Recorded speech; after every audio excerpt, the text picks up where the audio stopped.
नमस्कार, मी तेजश्री आणि स्वागत आहे तुमचं मी आणि किचनमध्ये. तर आज मी बनवलेली आहे फक्त 10 मिनटात होणारी आणि अजिबात तामझाम नसणारी जिलेबी.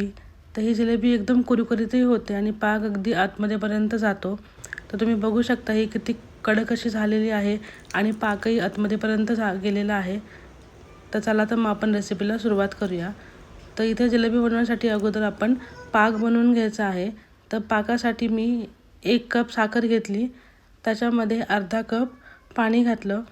हे मिश्रण व्यवस्थित ढवळून घ्यायचं आणि मग उकळी आल्यानंतर त्याच्यामध्ये आपल्याला 4-5 केसरच्या पाकळ्या घालायच्या, 1 चमचा इलायची घालायची आणि आवडीनुसार कलर घालायचा. इथं मी ऑरेंज फूड कलर यूज केलेला आहे.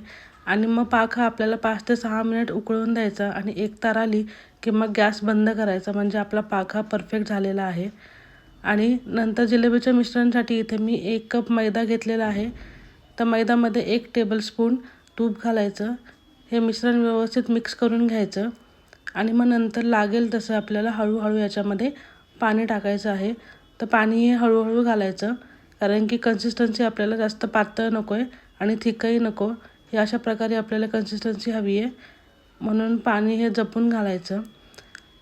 मिश्रण मिक्स झालं की मग त्याच्यामध्ये मी अर्धा टेबलस्पून इनो घातलेला आहे आणि इनो घालून आपल्याला हे मिश्रण परत एकदा मिक्स करायचं. आणि मग पायपिंग बॅगमध्ये किंवा तुमच्याकडे घरात दुधाची बॅग असेल तर त्याच्यामध्ये तुम्ही टाकू शकता.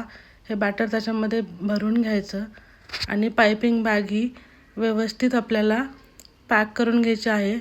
त्याच्या पाठीमागं घट्ट अशी गाठ बांधायची, म्हणजे त्याच्यामध्ये एअर राहत नाही आणि जिलेबी करताना ही तार जी आहे ती एक सलग निघते.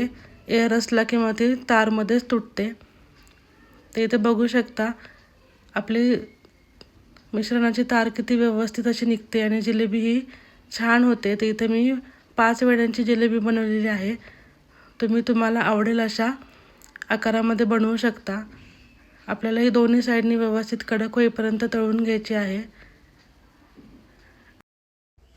आणि मग तेलातून काढलेली गरम गरम जिलेबी ही कोमट पाकात घालायची आणि ती दोन्ही साईडनी व्यवस्थित आपल्याला पाकामध्ये डीप करून घ्यायची आहे, म्हणजे पाक जो आहे तो जिलेबीच्या आतमध्येपर्यंत जातो आणि जिलेबी ही एकदम रसरशीत होते आणि खायलाही एकदम मस्त लागते. हे अशा प्रकारे दोन्ही साईड आपल्याला डीप करून घ्यायचे आहेत.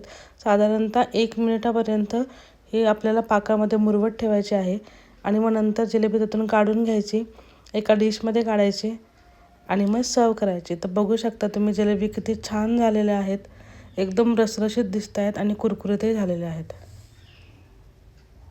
तर व्हिडिओ आवडला तर नक्की लाईक करा. थँक्यू.